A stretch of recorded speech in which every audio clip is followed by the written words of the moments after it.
The Prime 1/3 Zatanna has apparated into the secret sanctuary, and I feel a bit underdressed.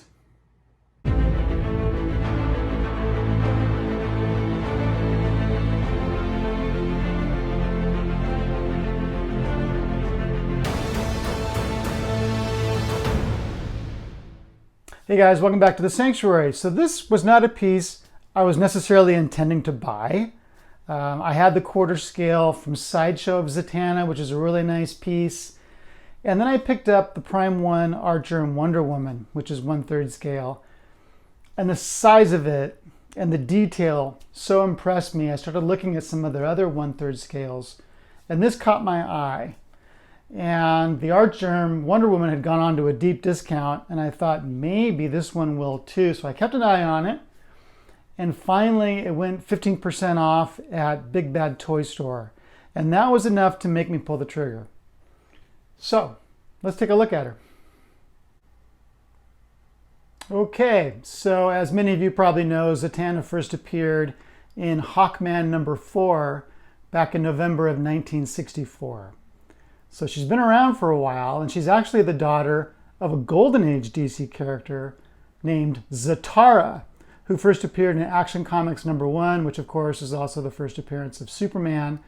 Zatara appeared in every issue, or close to every issue, of Action from 1938 to 1950. He also appeared in some issues of World's Finest.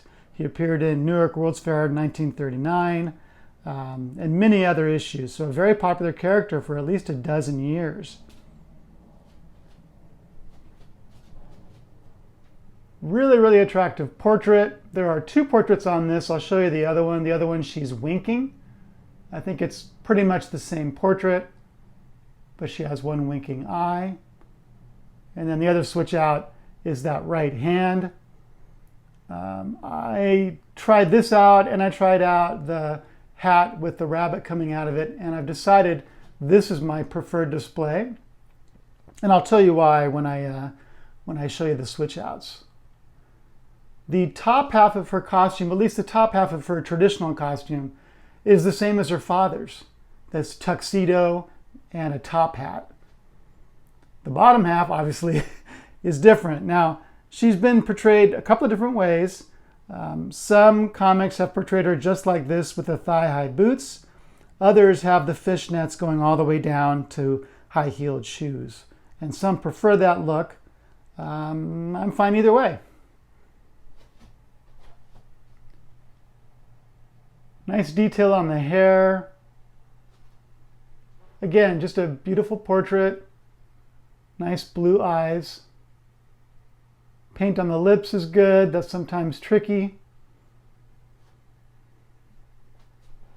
And then we have this tuxedo shirt and jacket. And the fishnets down to the thigh-high boots.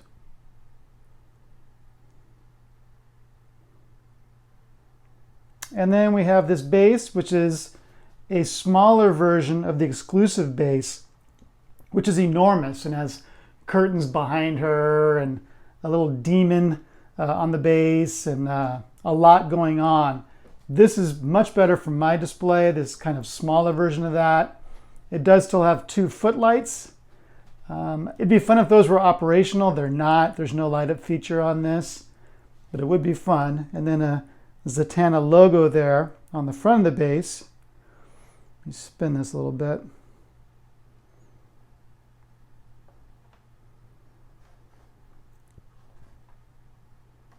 And show you the back of the statue, where you get a real sense of kind of the movement of her hips. And again, detail on the hair is nice.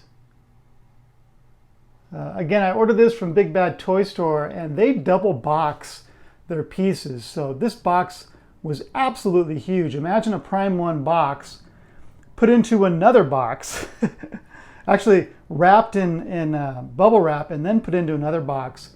It was really very large.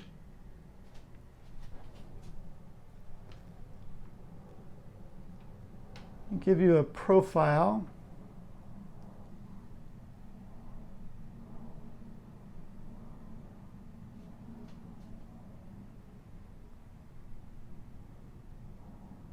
Now there are other pieces in this line. There's Black Canary and Supergirl, Power Girl.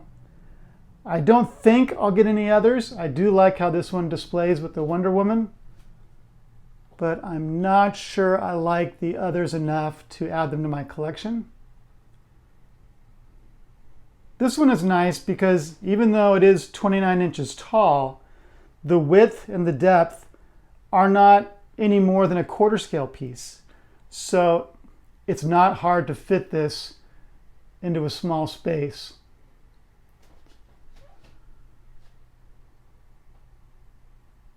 It's just really nice.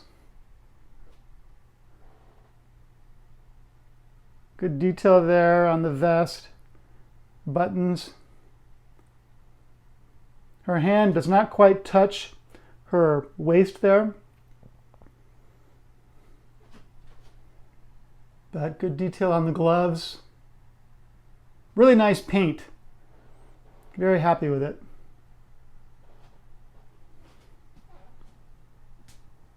All right, let's look at the other configuration.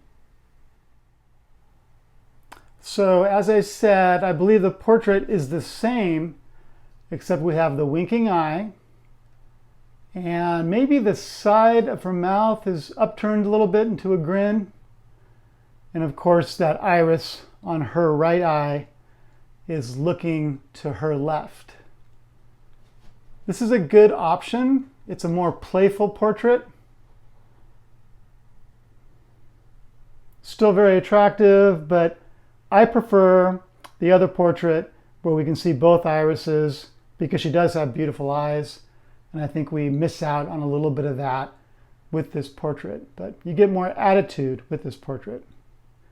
And then the other switch out is the hand, this one holding her top hat with this demon rabbit in it.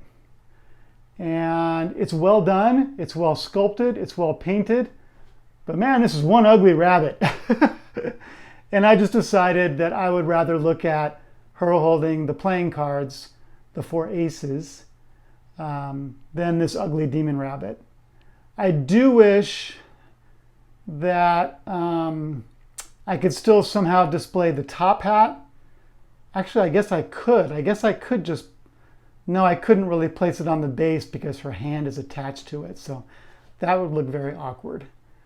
But it'd be neat to still be able to display the top hat with this configuration. Now the deluxe edition that has the big stage has a third portrait where the hat is on top of her head, but it looks really weird. It looks like it's too high on her head. It looks like it's almost floating. I wish that it was a little further down on her head, then maybe the deluxe would have been more attractive. But yeah, so the only way you get to see the top hat in this regular edition is if you display the demon rabbit inside the top hat.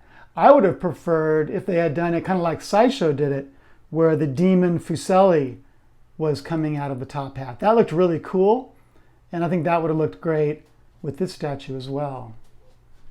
See if I can get close on the rabbit for you.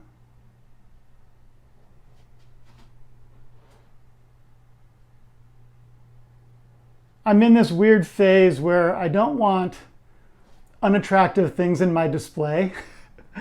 So that sounds obvious, but for example, the new Sideshow Penguin, clearly a beautiful piece, really, really well executed, but man, he's ugly. And I just don't know if I want something that ugly in my display.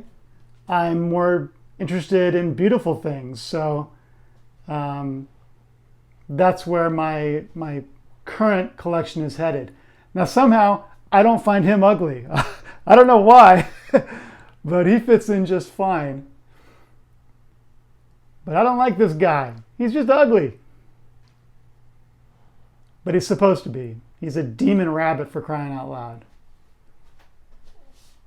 So I'm curious, if you're watching this and you own this statue, what configuration did you go for? Which portrait and which right hand? The hat with the rabbit or the playing cards? I'm really curious.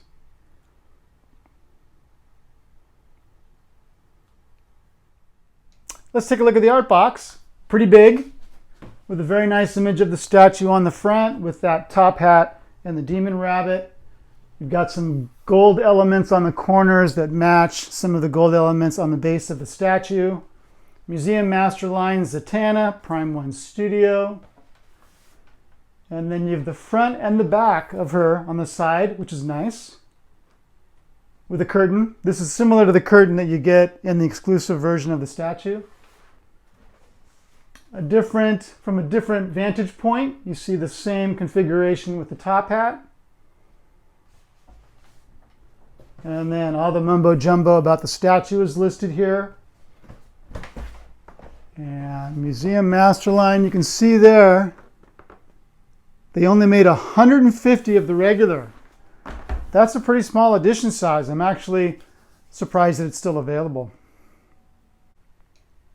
So when that 15% off hit at Big Bad Toy Store, they had 9 of these in stock. And I thought, with that discount, I better grab it quick. Who knows how long they'll last. So the day that it was discounted, I put in my order. And last time I looked, they still had 8. So apparently I'm the only one who bit at the 15% off price. And the way Big Bad Toy Store seems to work is, you know, if something's not selling, they'll discount it even further. So I know there are some people out there waiting for a bigger discount, maybe 25% or 30%, as they ended up doing with the Wonder Woman before they put in their order. So you might get lucky. The good thing about Big Bad Toy Store is that if you look at the quantity on the item page, the drop down, and you hit the drop down, it tells you exactly how many they have in stock. So you kind of know if you need to buy it right now or if you can wait a little bit and think about it. Personally, I think she's worth the money. She's a very fun statue, very impressive in size. She looks really good next to Wonder Woman. So for me, it was the right choice, and I'm really happy with her. I really liked that Sideshow quarter scale, but when you put this next to that, the scale is so significant and significantly larger, and I like the portrait better on this one. So even though I liked the pose better on the Sideshow, I liked the trickery of having her sit on a table that has no legs. That was a wonderful design. This one to me is more beautiful and more likely to get my attention. That's how I gauge whether to keep a piece. If it continues to grab my attention when I walk into the room, if there are pieces that I just like glaze over and don't look at so much anymore, it's time to sell those. But I think this one's going to stay in my collection for a long time. That's it, guys. If you haven't subscribed already, please do. And I'll see you very soon on Facebook. I'll see you on Statue Forum and at a convention near you. Take care. Have a great weekend.